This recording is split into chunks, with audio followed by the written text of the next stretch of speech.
आज का ये वीडियो जनगणना का पार्ट 2 है। और पहले वीडियो में हमने जो भी बेसिक चीज़ें थी उसके बारे में जाना था और भारत का जो भी डाटा था उसके बारे में जाना था। आज हम लोग सेम चीज़ पढ़ेंगे, लेकिन वो हम स्टेट को मतलब राज्य को अलग अलग करके पढ़ेंगे।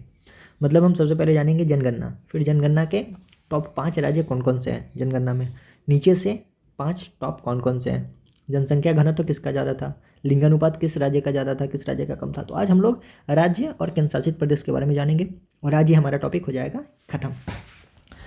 तो क्लास दोनों बहुत ही ज़्यादा इंपॉर्टेंट है। पहले वाले वीडियो आप देख कर आइए और फिर ये वाला देखिए। तो सबसे पहला हम देखते हैं आज का जनसंख्या। तो जनसंख्या में देखेंगे कि टॉप स्टेट कौन कौन से हैं और नीचे से टॉप कौन है। तो जनसंख्या में हम सबसे पहला देखते हैं, ये ऊपर से टॉप है मतलब बढ़ता हुआ, मतलब किस राज्य का जनसंख्या सबसे ज़्यादा है। तो इसमें पहले नंबर पे आता है यूपी। यूपी का कितना है, ये कभी कभी परसेंटेज में भी पूछ दिया है। इसका कितना परसेंट है, 16.5% है। और करोड़ में बात करें तो ये लगभग 20 करोड़ है। तो यूपी का दोनों डाटा इंपॉर्टेंट है क्योंकि ये टॉप पे है, 16.5% और 20 करोड़। ठीक है। दूसरे नंबर पे आता है इसमें महाराष्ट्र। तीसरे नंबर पे आता है बिहार। नाम याद रखना है क्योंकि ये सब हमेशा पूछा जाता है। पूछ देगा कि चौथे नंबर पे कौन है, तो पश्चिम बंगाल दे देगा। पूछेगा कि इनमें से कौन टॉप 5 में नहीं है, तो इस तरह से पूछा जाता है। तो पांचों के पांचों नाम याद रखना चाहिए। और 5 में आ जाएगा आंध्र प्रदेश। आंध्र प्रदेश का ज़्यादा है, क्यों? क्योंकि 2011, ये जनगणना हम किसकी बात करें, 2011 का। और 2011 में आपको पता होगा कि आंध्र प्रदेश और तेलंगाना दोनों एक ही था, तो उस समय इसका पॉपुलेशन ज़्यादा था। ठीक, तो ये हो गया जनसंख्या के टॉप 5। अब हम नीचे से देखते हैं टॉप, नीचे से टॉप मतलब जहाँ जनसंख्या सबसे कम है। तो पहले नंबर पे आता है सिक्किम। सिक्किम का कितना है, मात्र 6.11 लाख है, मात्र 6.11 लाख, बहुत कम है। हाँ, और ये नीचे से टॉप है तो इसलिए ये इम्पोर्टेंट है। ठीक है। दूसरे नंबर पे देखें तो मिजोरम। तीसरे नंबर पे देखें तो ये अरुणाचल प्रदेश।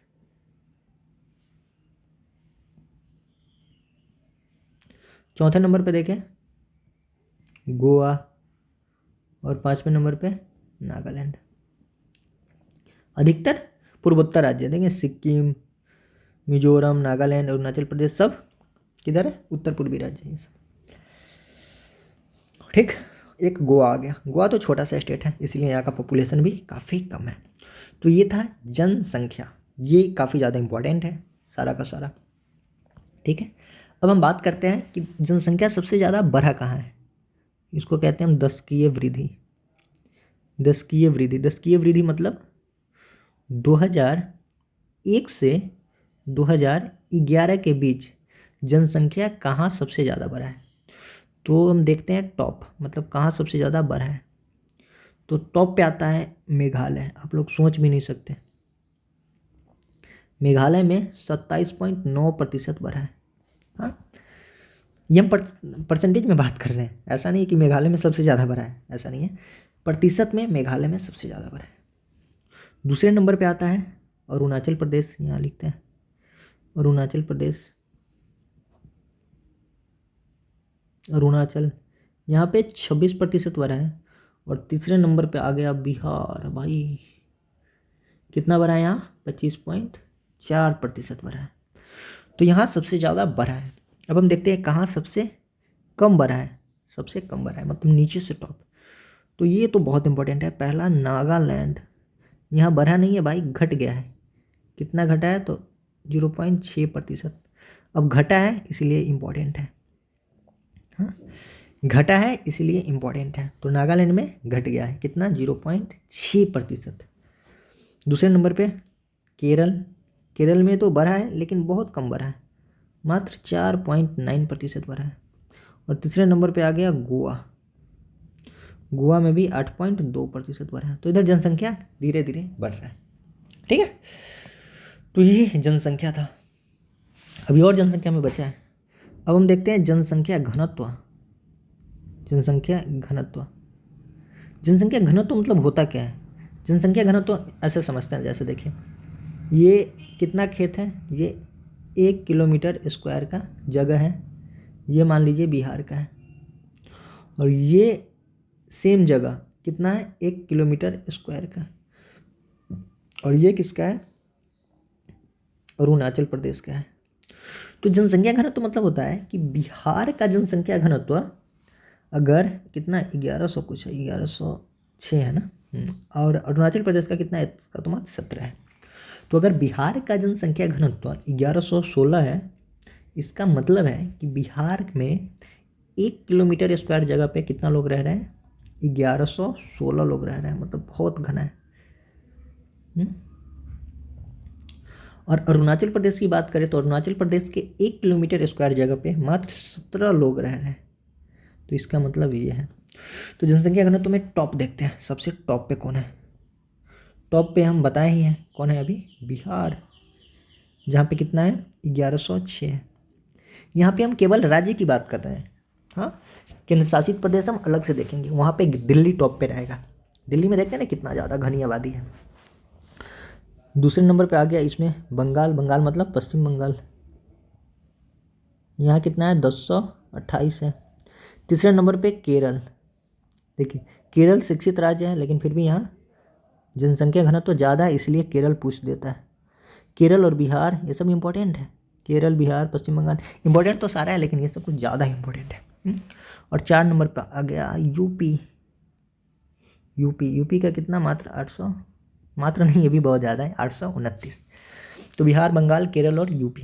केरल बहुत ज़्यादा इंपॉर्टेंट है, ये पूछ देता है 860, क्योंकि लगता नहीं है कि केरल का होगा ज़्यादा, लेकिन फिर भी ज़्यादा है, इसलिए ये इंपॉर्टेंट है।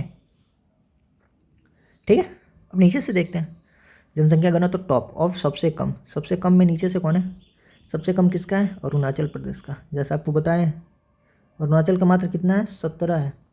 दूसरे नंबर पे मिजोरम, मिजोरम का कितना, मात्र 52। और तीसरे नंबर पे सिक्किम, सिक्किम का कितना, 86। ये सिक्किम पूछे हुआ है, अरुणाचल पूछे हुआ है, मिजोरम पूछे हुआ है तो नहीं है, लेकिन कभी भी पूछ सकता है। दूसरे नंबर पे मिजोरम है, ठीक है। पूछे हुआ है मतलब ये पूछे हुआ है, सिक्किम का 86 है, अरुणाचल प्रदेश का 17 है। अरुणाचल प्रदेश तो कई बार पूछे हुआ है भाई। तो ये हो गया जनसंख्या घनत्व। तो यहाँ पे होता है जनसंख्या खत्म, जनसंख्या खत्म हुआ है, जनगणना नहीं है। अब हम बात करते हैं लिंगानुपात। पिछले वीडियो में आपको हम बताया था कि लिंगानुपात होता क्या है। लिंगानुपात मतलब क्या होता है बताइए, 1000 पुरुष पे कितना महिला है। 1000 पुरुष पे जितना महिला होगा उतना ही लिंगानुपात होगा। चलिए आप लोग ये बताइए, कमेंट में बताइए कि भारत का लिंगानुपात कितना है। पिछले वीडियो में हमने बताया था भारत का लिंगानुपात, तो हम भारत का तो देख लिए थे, लेकिन यहाँ पे हम राज्य का देखेंगे। तो हम सबसे पहले देखते हैं टॉप पे। तो सबसे टॉप पे कौन है, केरल। केरल का लिंगानुपात कितना है, 284। इम्पॉर्टेंट है, 284 इम्पॉर्टेंट है। दूसरे नंबर पे तमिलनाडु, ये भी इम्पोर्टेंट है, इसका 996 है। और तीसरे नंबर पे आंध्र प्रदेश। यहाँ पे क्या होता है ना, ये सारा इम्पोर्टेंट है, यहाँ पे मिलान में दे देता है। इस टाइप के क्वेश्चन मैचिंग में दे देगा केरल, तमिलनाडु, आंध्र प्रदेश, इस तरह से और भी कुछ स्टेट दे देगा, और उसमें इधर दे देगा आपका ये 284, 996, 993, और बोलेगा मैच करने के लिए। तो ये इंपॉर्टेंट हो जाता है सारा, लिंगानुपात सारा ही इंपॉर्टेंट है, बहुत इंपॉर्टेंट है लिंगानुपात, ठीक है। अब हम नीचे से देखते हैं सबसे खराब स्थिति कहाँ है। देखिए लिंगानुपात जहाँ ज़्यादा होता है ना, वो अच्छा स्टेट माना जाता है। मतलब यहाँ पे 1000 लड़का पे 1084 लड़की है, तो ये बढ़िया है। तमिलनाडु में 1000 लड़का पे 996 लड़की है, मतलब ये बैलेंस है। ये तो थोड़ा ज़्यादा हो गया, ये बैलेंस, ये सबसे परफेक्ट है। मुझे लग रहा है तमिलनाडु सबसे परफेक्ट है, जितना लड़का लगभग उतना ही लड़की। आंध्र प्रदेश भी ठीक है, लेकिन ये देखिए हरियाणा नीचे से टॉप पे है भाई। हरियाणा में मात्र 879 है, तो ये कैसे चलेगा बताइए। 1000 लड़का और 879 लड़की मात्र, हाँ, बचे हुए जो बाकी बच गया उसका तो शादी भी नहीं होगा भाई। तो यहाँ थोड़ा दयनीय स्थिति है। सेकंड नंबर पे जम्मू कश्मीर। जम्मू कश्मीर अभी तो केंद्र शासित प्रदेश है, लेकिन 2011 की बात हो रही है तो उस समय ये राज्य था। और जम्मू कश्मीर का कितना था, 889, ये दूसरे नंबर पे। और तीसरे नंबर पे सिक्किम। सिक्किम में भी बहुत खराब स्थिति है, मात्र 890 लिंगानुपात। तो ये सारा लिंगानुपात था जो काफ़ी ज़्यादा इंपॉर्टेंट है। हाँ, मैचिंग में दे देगा ये आपको, ठीक है। अब हम देखते हैं शिशु लिंगानुपात। शिशु लिंगानुपात, शिशु लिंगानुपात भी आपको बताए थे, ये बच्चा के लिए होता है। हाँ, पिछले वीडियो में डिटेल्स में बताए थे। तो ये कितना है, इसमें टॉप पे जो फर्स्ट पे है, ये आपका शिशु लिंगानुपात में कौन है, अरुणाचल प्रदेश है ना। शिशु लिंगानुपात ये आंध्र प्रदेश है। शिशु लिंगानुपात में आंध्र प्रदेश है कि अरुणाचल प्रदेश है, मुझे थोड़ा डाउट हो रहा है। देख ले एक मिनट, गूगल बाबा से पूछते हैं। शिशु लिंगानुपात पे एक मिनट।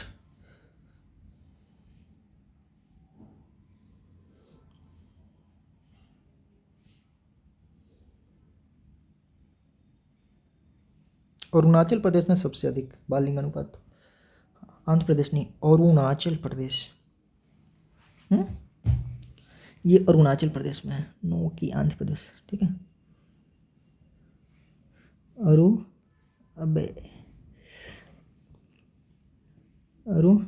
प्रदेश,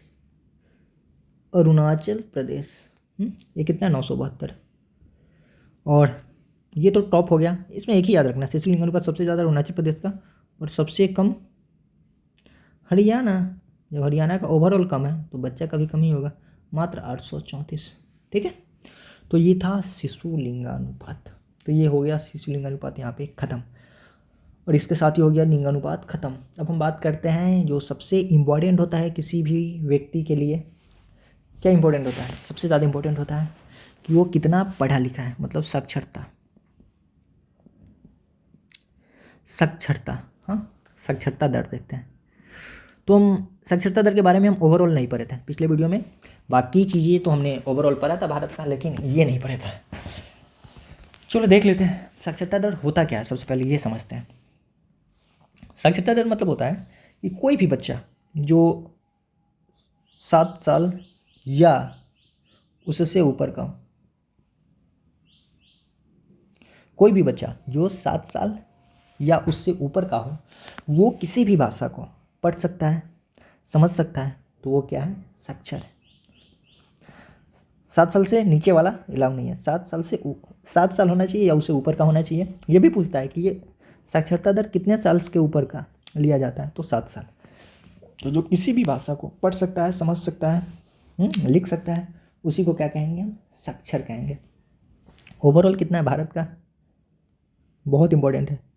भारत का साक्षरता दर 74.04%, बहुत ज़्यादा इंपॉर्टेंट है। ये तो हमको लग रहा है कम से कम 200 बार एग्जाम में आया होगा। भारत का साक्षरता दर कितना, 74.04%, मतलब 100 में 74 लोग पढ़ा लिखा है। हाँ, अब इसमें भी बात करें पुरुष का, तो पुरुष यहाँ ज़्यादा पढ़ा लिखा है। हाँ, पुरुष कितना है, 82.14%, और महिला थोड़ा कम पढ़ी लिखी है। महिला का तो बहुत ख़राब है, ये 65.46%, ठीक है। पुरुष का 82, महिला का, दोनों का टोटल मिलाकर कितना, 74%। अब ये पूछ देता है कि पुरुष का साक्षरता दर और महिला के साक्षरता दर में अंतर कितने का है, दोनों में अंतर कितने का है। तो जब हम दोनों को घटाते हैं तो कितना आएगा, 16.68% आएगा, 16.68% आएगा, ठीक है। तो ये घटाने के बाद आता है। अब एग्ज़ाम में कुछ और पूछ लेता है, एग्ज़ाम में पूछ लेता है कि जब 1947 में भारत आज़ाद हुआ, 1947 में, तो उस समय भारत का साक्षरता दर कितना था। तो 1947 में कितना था, मात्र 12%, मतलब 100 में मात्र 12 लोग पढ़े लिखे थे 1947 में, ठीक है। और ये भी पूछा हुआ है कि आज़ादी के बाद पहला जनगणना कब हुआ था, बताइए। पिछले वीडियो में हमने बताया था आज़ादी के बाद जब 1947 में हमारा देश आज़ाद हुआ, उसके बाद पहला जनगणना 1951 में हुआ। तो 1951 में साक्षरता दर कितना था? तो ये 18.33% था। ये भी पूछे हुआ एग्जाम में। तो ये दोनों इंपॉर्टेंट है। आज़ादी के समय 12% और आज़ादी के बाद 3 साल के बाद 4 साल के बाद कितना हो गया? 18.33%। ठीक है, कुछ और देख लेते हैं। देखिए, एक और चीज़ देख लेते हैं। पूछ लेता है कि पहले हम ये देख लें राज्य में। हाँ, पहले हम राज्य का देख लेते हैं। अब हम देखते हैं साक्षरता में कौन सा राज्य कितना है साक्षरता। हम अब राज्य देखते हैं। तो टॉप पे कौन राज्य है? तो आपको पता ही होगा टॉप पे कौन है? केरल। केरल में 94% लोग पढ़े लिखे हैं। बहुत ही ज़्यादा होता है 94%, मतलब 100 में 94% लोग पढ़े लिखे हैं केरल। दूसरा नंबर पे आता है मिजोरम। मिजोरम देख रहे हैं ना, उत्तर पूर्वी राज्य, लेकिन यहाँ पे 91.3% लोग पढ़े लिखे हैं, मतलब 100 में 91.3। बहुत इंपॉर्टेंट है केरल और मिजोरम, बहुत ज़्यादा। इसमें तो सारे इंपॉर्टेंट है। 3 नंबर पे ये पूरा साक्षरता पे इंपॉर्टेंट यार। जनगणना टॉपिक ही इंपॉर्टेंट है, क्या ही बताएं हम, बहुत ज़्यादा इंपॉर्टेंट है। एक क्वेश्चन तो यहाँ से फिक्स ही रहता है। तीसरे में गोवा और चौथे में त्रिपुरा। गोवा का लिखना चाहो तो 88.7%। ठीक है, तो ये सब इंपॉर्टेंट है, पूछे हुआ है। अब हम नीचे से टॉप देखते हैं। नीचे से टॉप आपको पता ही होगा, साक्षरता दर सबसे ज़्यादा कहाँ है? सबसे कम ये मेरे बिहार में है, 51.8%, मतलब 61.8%। मतलब बिहार में मात्र 61.8% लोग पढ़े लिखे हैं, मतलब 100 में मात्र 62% लोग पढ़े लिखे हैं। दूसरे नंबर पे अरुणाचल प्रदेश। अरुणाचल प्रदेश का भी थोड़ा स्थिति सही नहीं है। अरुणाचल प्रदेश में भी इससे थोड़ा ज़्यादा, मात्र 65.4%। और आपको पता होगा तीसरे नंबर पे अनुमान लगा सकते हैं राजस्थान, यहाँ भी 66%। और चौथे नंबर पे एक और लिख लीजिए, झारखंड। ठीक है, तो ये साक्षरता दर जिसका हम डाटा लिख रहे हैं, तो ये लिख रहे हैं मतलब ये पूछे हुआ है। जिसका नहीं लिखे हैं मतलब ये कभी पूछा नहीं है, तो पूछने का उम्मीद कम ही है। अगर टॉप का रहता तो पूछ भी लेता, लेकिन ये लास्ट में जा रहा है, तो ये सब बस याद रखना है। क्यों याद रखना है? क्योंकि पूछ देता है कि इनमें से कौन, किस राज्य का साक्षरता दर सबसे ज़्यादा है। ठीक है, ये दे देगा, और ऑप्शन में दे देगा, ये नहीं देगा, ऑप्शन में दे देगा आपको 5 राज्य जैसे दे देगा। यहाँ पे एक दे देगा असम, दे देगा एक, दे देगा तमिलनाडु, दे देगा। हाँ ठीक है, 2 हुआ। और बता दे, कोई भी ले लो। एक दिल्ली तो केंद्र शासित प्रदेश है, एक मान के चलिए कोई पंजाब दे दिया, और एक त्रिपुरा दे दिया। अब बताइए, क्या कोई त्रिपुरा गेस करेगा? अधिकतर लोग सोचेगा कि हो सकता है तमिलनाडु हो। हाँ, त्रिपुरा तो कोई गेस नहीं करेगा, लेकिन त्रिपुरा का साक्षरता दर ज़्यादा है। हाँ, तो इसीलिए ये इंपॉर्टेंट हो जाता है। इस तरह से पूछता है क्वेश्चन। जब आप क्वेश्चन प्रीवियस ईयर सॉल्व करेंगे तो पता चलेगा कि इस तरह से भी पूछता है, तो इसीलिए ये इंपॉर्टेंट हो जाता है। तो साक्षरता ये हुआ थोड़ा बहुत, अभी ख़त्म नहीं हुआ। ये तो सबसे ज़्यादा सबसे कम हुआ ओवरऑल। अब हम इसमें भी अलग अलग है, इसमें भी आता है पुरुष का और महिला का। ये बहुत इंपॉर्टेंट है ना। अब पुरुष में बात करें तो पुरुष में टॉप पे कौन है? तो टॉप में वही है जो ओवरऑल टॉप में है। ओवरऑल टॉप में कौन है? केरल, मिजोरम, गोवा। तो यहाँ भी वही आएगा, यहाँ भी वही आएगा, केरल, 2 में मिजोरम और 3 में गोवा। ठीक है, तो पुरुष में भी यही टॉप पे आएगा। महिला में बात करें, नहीं इसमें पहले नीचे से देख लेते हैं ना। इसमें भी नीचे से वही, बिहार, आंध्र प्रदेश, बिहार नीचे से है, केरल ऊपर से। ठीक है, तो ये 2 लिख दिए, तो ये पुरुष में है। ठीक है, अब हम महिला में बात करें, महिला में टॉप पे कौन है? तो महिला में टॉप पे केरल है, यहाँ भी केरल ही है, क्योंकि ओवरऑल केरल है तो महिला में भी केरल ही होगा। 2 में यहाँ भी वही है, मिजोरम, और 3 में ये भी सेम ही है, गोवा। मतलब ये मिजोरम, गोवा, ये आपको याद करना आसान होगा। केरल, मिजोरम, गोवा, केरल, मिजोरम, गोवा, तीनों वही है ना, देख रहे हैं ना। यहाँ भी केरल, मिजोरम, गोवा, केरल, मिजोरम, गोवा, पुरुष में भी महिला में भी केरल, लेकिन फीमेल में थोड़ा चेंज हो जाता है। यहाँ थोड़ा क्या हो जाएगा, चेंज हो जाएगा। ठीक है, कैसे चेंज होगा देखिए।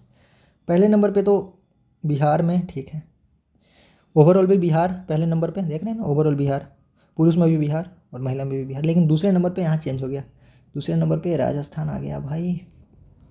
यहाँ पे दूसरे नंबर पे अरुणाचल प्रदेश था ओवरऑल में, यहाँ पे आंध्र प्रदेश था, लेकिन यहाँ पे राजस्थान में महिलाओं की स्थिति बहुत ख़राब है। और एक और चीज़ यहाँ पे, ये तीसरे नंबर पे लिख लेते हैं, एक झारखंड। फिर एक और चीज़ देखते हैं, देखिए झारखंड में महिलाओं की स्थिति बहुत ख़राब है। देखिए बिहार में पुरुष की भी स्थिति खराब है, महिला का भी खराब है, ठीक है, लेकिन झारखंड में पुरुष का स्थिति ठीक है, उतना ठीक नहीं है, मतलब ठीक है, लेकिन महिलाओं की स्थिति बहुत खराब है। तो हम यहाँ पे देख सकते हैं कि हम यहाँ पे क्या निकाले थे, हम यहाँ पे निकाले थे कि पुरुष साक्षरता और महिला साक्षरता में अंतर कितना है, 16.68 का है। हाँ, लेकिन हम राज्य में देखें तो राज्य में राजस्थान ऐसा राज्य है जहाँ पे पुरुष साक्षरता और महिला साक्षरता में बहुत ज़्यादा अंतर है। तो ये क्वेश्चन कई बार पूछा है कि किस राज्य में पुरुष साक्षरता और महिला साक्षरता का अंतर सबसे ज़्यादा है। ये जो अंतर है ये सबसे ज़्यादा कहाँ है, ये राजस्थान में सबसे ज़्यादा है। मतलब राजस्थान में महिलाओं की साक्षरता दर बहुत कम है और पुरुष का बहुत ज़्यादा है। ठीक है, तो ओवरऑल जो आ जाता है अंतर दोनों के बीच, तो राजस्थान में बहुत ज़्यादा अंतर आ जाता है। तो ये है, ठीक है। ये वैसे बिहार का ही लिखना चाहे तो महिला में कुछ कुछ लिख सकते हैं, जैसे बिहार का 51.5% है और राजस्थान का 52.1% है। देखिए राजस्थान में इतना ख़राब है, फिर भी लगभग बिहार से तो ज़्यादा ही है, 2 नंबर पे है। ये इंपॉर्टेंट था, ये टॉप पे है इसलिए इंपॉर्टेंट हो जाता है। और ये राजस्थान में ख़राब स्थिति है इसीलिए इंपॉर्टेंट हो जाता है। पुरुष में अगर केरल का लिखना चाहे तो ये लिख सकते हैं, केरल का कितना है, 96%, ये हो गया। और महिला में केरल का कितना है, 92%। तो ये ठीक है, ये सब टॉप पे है तो इंपॉर्टेंट हो जाता है, 96%, 92%। ठीक है, कुछ और चीज़ें हैं साक्षरता दर पे। हाँ, पूछ लेता है कि किस जो धर्म है उसका सबसे ज़्यादा साक्षरता दर है। तो जो जैन धर्म है, जैन धर्म सबसे ज़्यादा पढ़े लिखे हैं, जैन धर्म की साक्षरता दर सबसे ज़्यादा है। ये पूछे हुआ है, हम यहाँ पे कोई भी चीज़ ऐसा नहीं पढ़ा रहे हैं जो नहीं पूछा है, सब पूछे हुए हैं। जैन धर्म का साक्षरता दर सबसे ज़्यादा है। हाँ, सबसे पढ़े लिखे लोग जैन धर्म में पाया जाता है। अब हम बात करें ग्रामीण साक्षरता दर कितना है। ग्रामीण साक्षरता दर, गाँव में कितने % लोग पढ़े रहे हैं, तो गाँव में मात्र 66.77% लोग पढ़े लिखे हैं। ओवरऑल कितना, ओवरऑल तो 74% है। तो शहर में ज़्यादा पढ़े लिखे हैं, गांव में कम पढ़े लिखे होते हैं। तो गांव में कितना है, 66.77% लोग पढ़े लिखे हैं। हाँ, अब हम जिले में बात करें, जिला में सबसे कम किसका है, जिला में सबसे कम साक्षरता ये किसका है, अलीराजपुर। ये किसका है, कहाँ है, एमपी में, जिला में सबसे कम अलीराजपुर एमपी में। ठीक है, और जिला में सबसे ज़्यादा किसका होगा, अभी तक पूछा हुआ तो नहीं है, लेकिन ये शायद केरल में एक ज़िला है वायनाड, ये हम 100% लेंगे, अभी तक ये पूछा नहीं है कहीं। तो ज़िले में सबसे ज़्यादा साक्षरता दर एक बार देख लेते हैं, पूछा नहीं है लेकिन फिर भी ये कम पूछा है तो ज़्यादा भी पूछ सकते हैं, शायद वायनाड ज़िला है ना, एक बार देख लेते हैं। 2011 सेंसस,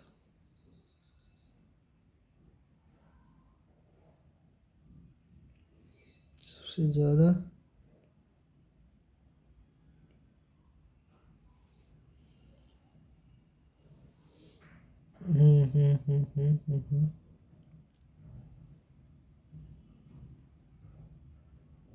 ये तो शेरशिप है, मिजोरम, वायनाड नहीं है।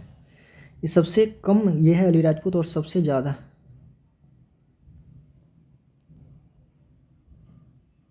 ये है शेरशिप।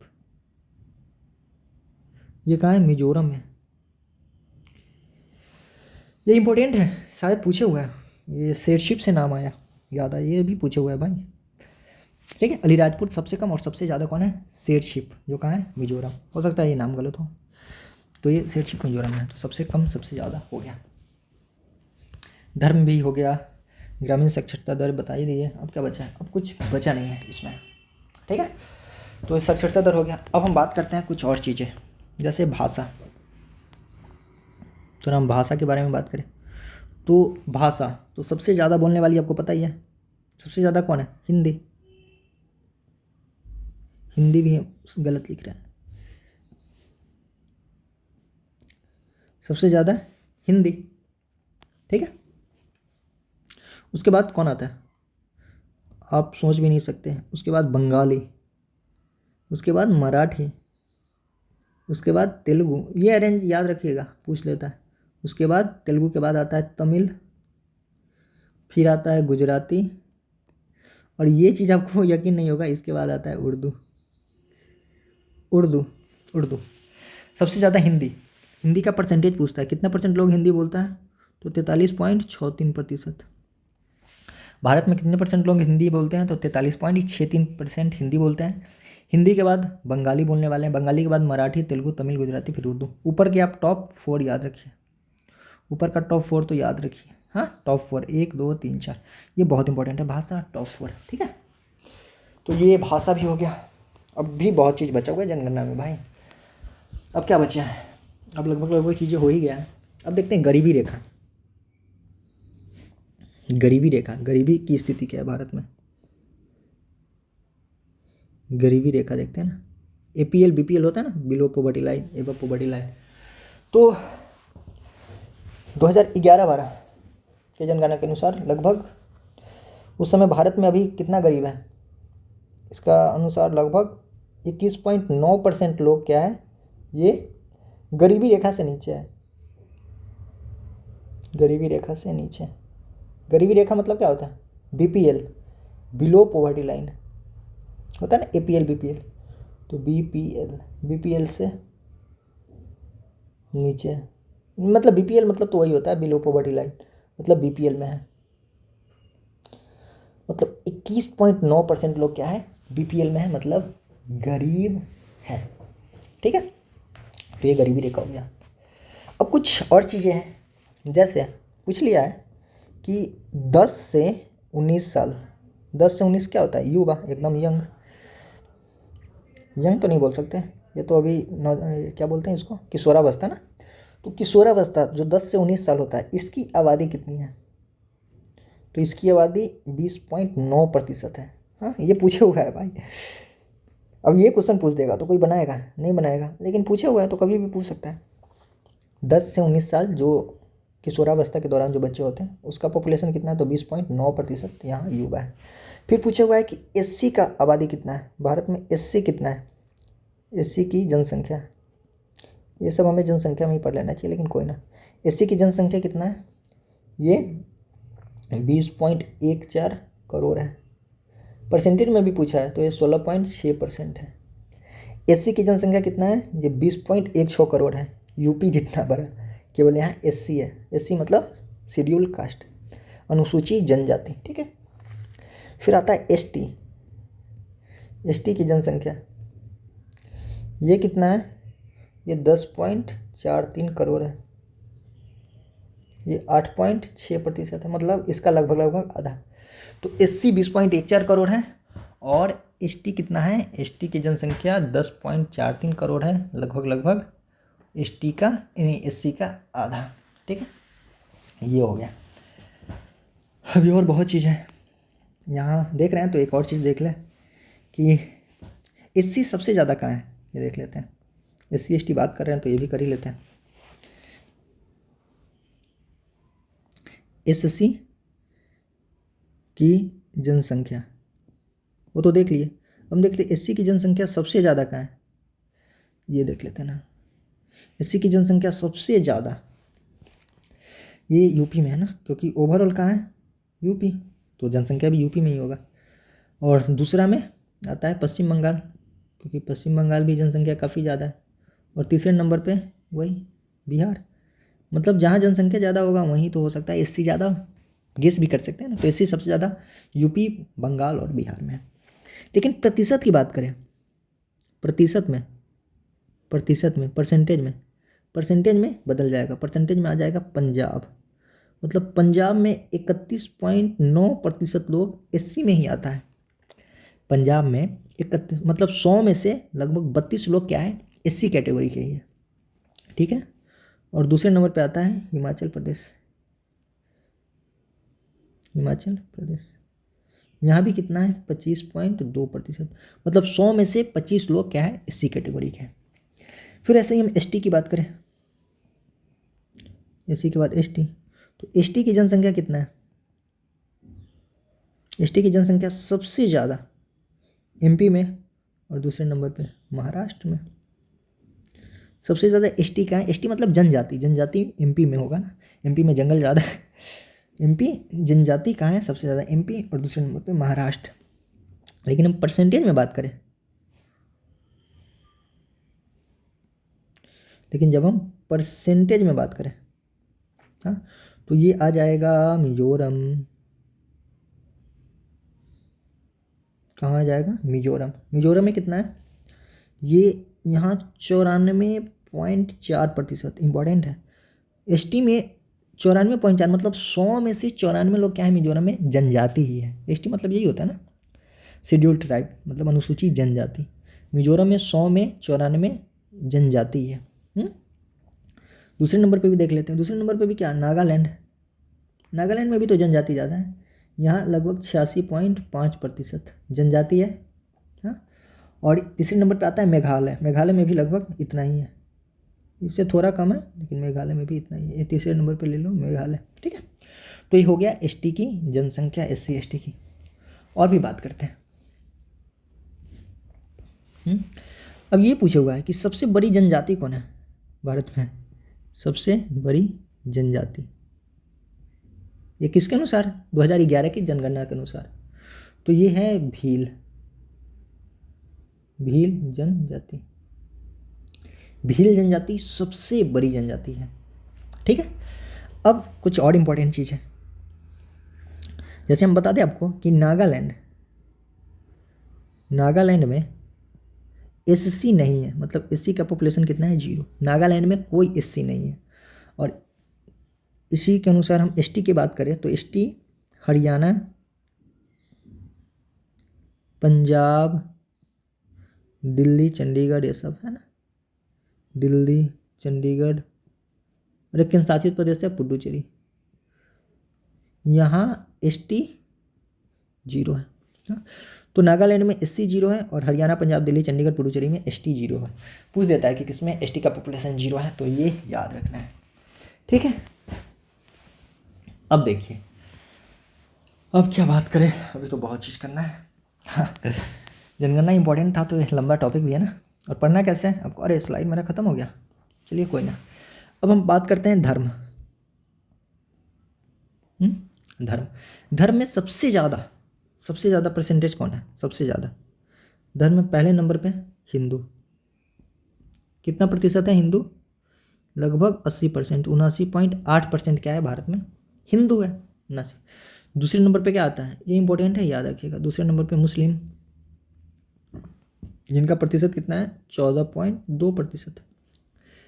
तीसरे नंबर पे कौन आएगा, तीसरे नंबर पे ईसाई है ना, हाँ तीसरे नंबर पे ईसाई है, 2.3%। और चौथे नंबर पे सिख है, इसका पॉपुलेशन 1.7%। पाँचवें नंबर पे बौद्ध है, 0.7%। और छठे नंबर पे जैन है, 0.4%। ठीक है। तो ये बहुत इंपॉर्टेंट है, धर्म किसका प्रतिशत कितना है।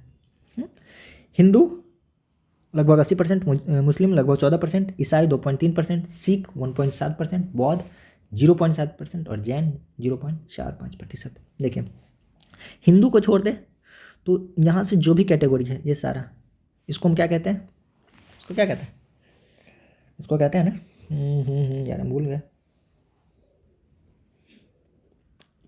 उसको कहते हैं ना कि अबे यार जो बताना था हम भूल ही गए।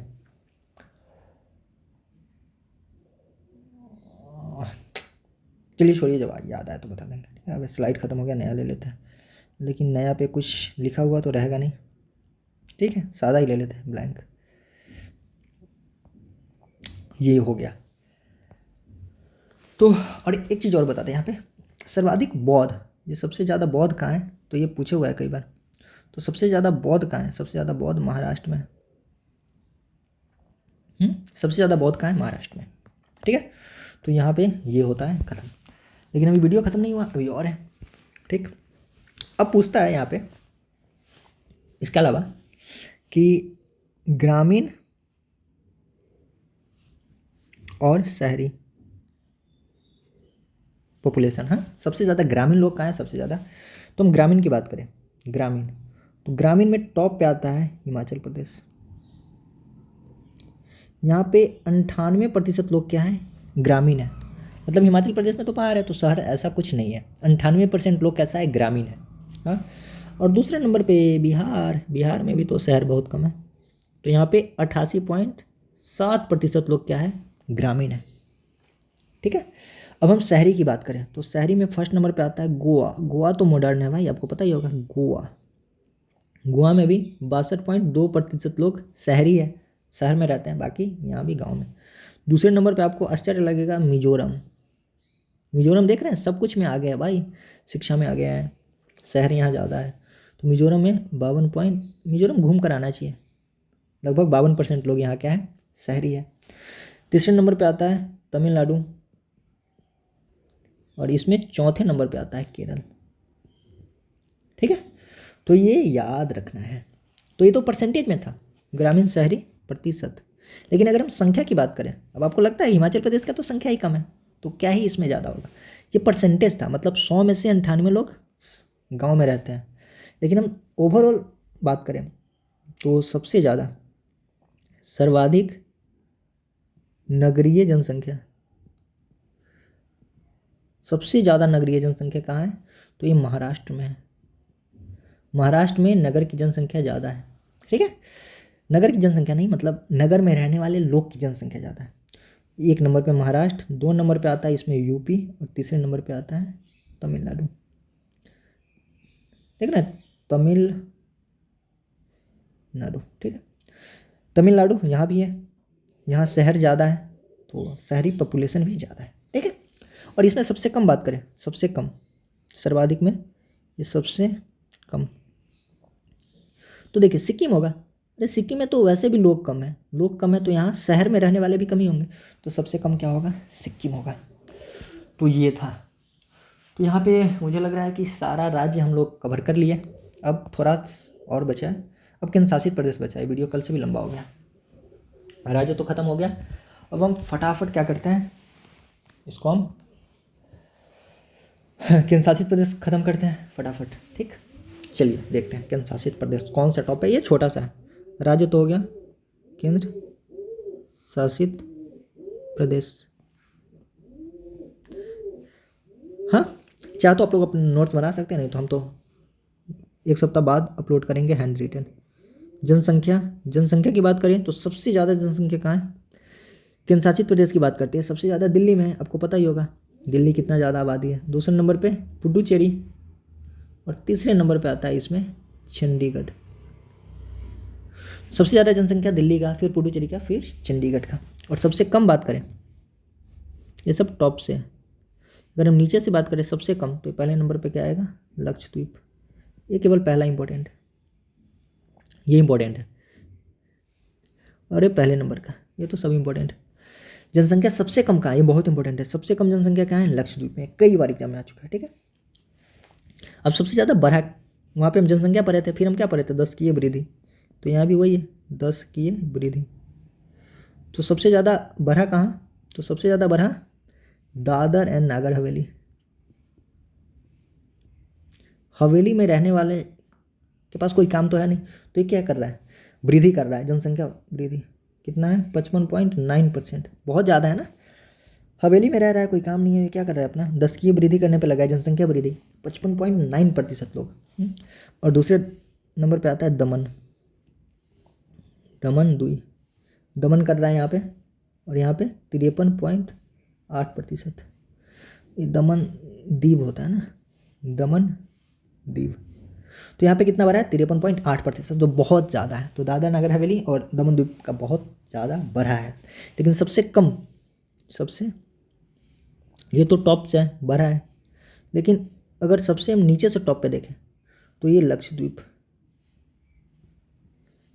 लक्षद्वीप में देख रहे हैं जनसंख्या ऑलरेडी कम है और यहाँ पे बढ़ रहा है बहुत धीरे धीरे, मतलब यहाँ के लोग समझदार हैं। लक्षद्वीप के 6.3% मात्र, ठीक है। तो ये हो गया। जनसंख्या घनत्व बात करें, जनसंख्या घनत्व, ये जनसंख्या यहीं पे देख लेते हैं ना, छोटा सा जनसंख्या घनत्व। घनत्व कहाँ ज़्यादा होगा, अब खुद बताइए, सबसे ज़्यादा कहाँ होगा? दिल्ली। दिल्ली में बिहार से 10 गुना है, 11,320, इंपॉर्टेंट है। दिल्ली में 11,320, जो बहुत ज़्यादा होता है। और दूसरे नंबर पे आता है इसमें चंडीगढ़, ठीक है।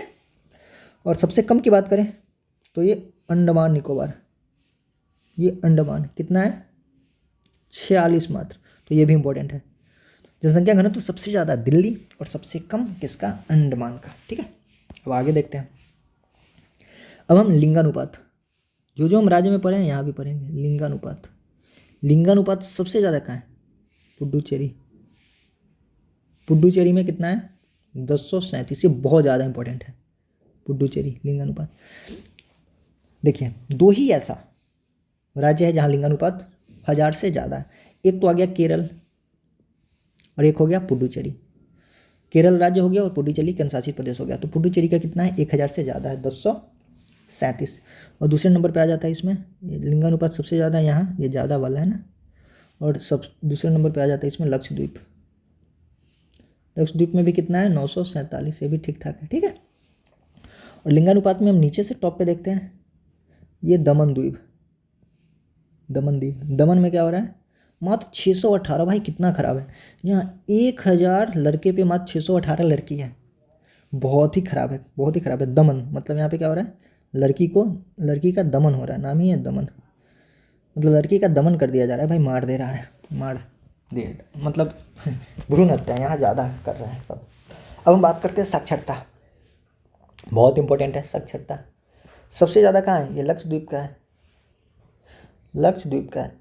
देखिए लक्षद्वीप का साक्षरता ज़्यादा है, कितना है यहाँ पे 91.8% लोग पढ़े लिखे हैं। साक्षरता ज़्यादा है इसीलिए यहाँ पे लिंगानुपात ज़्यादा है। यहाँ पे क्या है, लड़की का पॉपुलेशन ठीक ठाक है। और यहाँ पे क्या है, दशकीय वृद्धि भी क्या हो रहा है, कम हो रहा है, क्योंकि लोग साक्षर हैं। और यहाँ पे देख सकते हैं जनसंख्या भी कम है। तो जनसंख्या कम होना अच्छा होता है, धीरे धीरे जनसंख्या बढ़ रहा है, ये भी अच्छा है। लिंगानुपात भी अच्छा है और लक्षद्वीप पढ़ा लिखा सबसे ज़्यादा है, इसीलिए ये सब चीज़ें हो रही है। तो ये टॉप में है, ठीक है। और साक्षरता में दमन द्वीप में देखें दूसरे नंबर पे आता है दमन द्वीप। यहाँ लोग पढ़े लिखे तो हैं, यहाँ भी 87.1% है। यहाँ पढ़े लिखे तो है लेकिन फिर भी बाकी चीज़ें पता नहीं, बहुत ख़राब है। सबसे ज़्यादा ख़राब तो इसका लिंगानुपात है, पढ़े लिखे होने के बावजूद यहाँ पे लड़की की संख्या बहुत कम है, पता नहीं रीज़न क्या है। अब हम नीचे से टॉप देखते हैं, ये पहले नंबर पे आता है नीचे से दादर नागर हवेली। दादर एवं नागर हवेली, हवेली में क्या कर रहा है, यहाँ पढ़ाई पे इसका ध्यान नहीं है। ये क्या कर रहा है, दादर नागर हवेली पढ़ नहीं रहा है, सबसे कम है, फिर भी कितना है 76.2%, समझ रहे हैं। यहाँ सबसे कम साक्षरता है फिर भी 76% है, जो बहुत ज़्यादा होता है। तो दादर नागर हवेली में लोग पढ़ाई कम कर रहे हैं और कर क्या रहे हैं, दशकीय वृद्धि, दशकीय वृद्धि कर रहे हैं, जनसंख्या बढ़ा रहा है। पढ़ाई लिखाई कम करके जनसंख्या सबसे ज़्यादा कहाँ बढ़ रहा है, दादर नागर हवेली में बढ़ रहा है। हवेली में सब कुछ और कर रहा है, पढ़ाई नहीं कर रहा है, ठीक है। तो अब एक और चीज़ देख लें, नगरीय जनसंख्या, सबसे ज़्यादा नगर कहाँ है, नगरीय जनसंख्या, ये तो आपको पता ही होगा कहाँ है, दिल्ली। अरे सबसे ज़्यादा तो दिल्ली में ही है ना नगरीय, और सबसे कम, ये ज़्यादा दिल्ली में है और कम का है, यहाँ लिख देते कम का है अंडमान। अंडमान में नगरीय जनसंख्या कम है, मतलब ग्रामीण ज़्यादा है, और दिल्ली में नगरीय ज़्यादा है, ठीक है। तो लगभग चीज़ें हो गया ख़त्म। एक और चीज़ मुझे बताना था जो इम्पोर्टेंट है, एक दो बार पूछा हुआ है, जो मुझे कल ही बता देना चाहिए था लेकिन कल भूल गया। 2011 की जनगणना का शुभंकर कौन था? आपने देखा होगा कि जो अभी ओलंपिक वगैरह हुआ है तो सब में एक शुभंकर रखा जाता है। मतलब इसको थोड़ा शुभंकर मतलब शुभ सेंस में ही होता है कुछ। हम्म? मतलब ये थोड़ा इसको लकी माना जाता है, थोड़ा अच्छा माना जाता है। तो ये था प्रगणक शिक्षिका। प्रगणक शिक्षिका बताते हैं इसका मतलब क्या होता है? प्रगणक शिक्षिका, शिक्षिका मतलब तो पता ही होगा, टीचर। और प्रगणक मतलब होता है वही जनगणना करने वाली, मतलब जनगणना जो डाटा कलेक्ट करता है ना।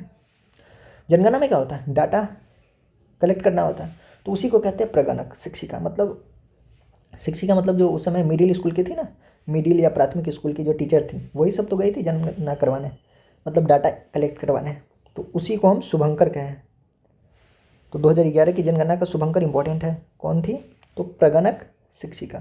प्रगणक शिक्षिका मतलब स्कूल का वैसा टीचर जो डाटा कलेक्ट, मतलब जनगणना करवाने गया था, डाटा कलेक्ट करने गया था, तो इसको कहते हैं। तो यहाँ पे एक चीज़ यहाँ पे हम ये बताना भूल गया था ना कि इसको क्या कहते हैं। इसको अल्पसंख्यक वर्ग कहते हैं, याद आ गया, अल्पसंख्यक वर्ग। तो अगर पूछ देगा कि अल्पसंख्यक वर्ग में सबसे ज़्यादा पॉपुलेशन किसका है, तो मुस्लिम का। हिंदू को छोड़कर बाकी सब अल्पसंख्यक वर्ग में आता है, मुस्लिम, ईसाई, सिख, बौद्ध, जैन। हाँ, तो ये था सबसे पढ़ा लिखा बौद्ध, नहीं, सबसे पढ़ा लिखा जैन, और सब महाराष्ट्र में सबसे ज़्यादा बौद्ध। तो यहाँ पे होता है जनगणना हमारा ख़त्म। टोटल लगभग 1.5 घंटे में जनगणना ख़त्म हुआ। मुझे नहीं लगता कि आपको इतना डिटेल्स में कहीं आपको लेक्चर मिलेगा जनगणना का। अगर इतना आप कर लेते हैं तो मुझे नहीं लगता है कि आपका एक भी क्वेश्चन कहीं छूटेगा। हाँ, लगभग सारा बन जाएगा। और याद करना थोड़ा टफ है। याद कैसे करना है मैंने आपको कई बार बताया है कि आप इसका सेपरेट नोट्स बनाते जाइए, या जो हम नोट्स प्रोवाइड करते हैं वो उसका प्रिंट निकालते जाइए और डेली पढ़िए। जैसे हमने पहला वीडियो डाला था शास्त्रीय नृत्य का, तो पहले उसको 15-20 मिनट पढ़िए, फिर जनगणना पूरा पढ़िए, फिर जनगणना के बाद हम आगे जो भी करवाएंगे, तो जब हम वो पढ़ने जाते हैं तो उससे पहले आप जनगणना पढ़ लीजिए, शास्त्रीय नृत्य पढ़ लीजिए। तो डेली एक एक बार इसको देखते जाइए, रट्टा नहीं लगाना है, ऊपर ऊपर से एक बार पढ़ते जाना है। जब 10 दिन इसको पढ़ लेंगे तो पता चलेगा कि ऑटोमेटिक ये सारा चीज़ याद हो गया। रट्टा बिल्कुल भी नहीं मारना है, बस ऊपर ऊपर से पढ़ते जाना है। ठीक है, तो करते हैं वीडियो को ख़त्म, बाकी मिलते हैं अगले वीडियो में।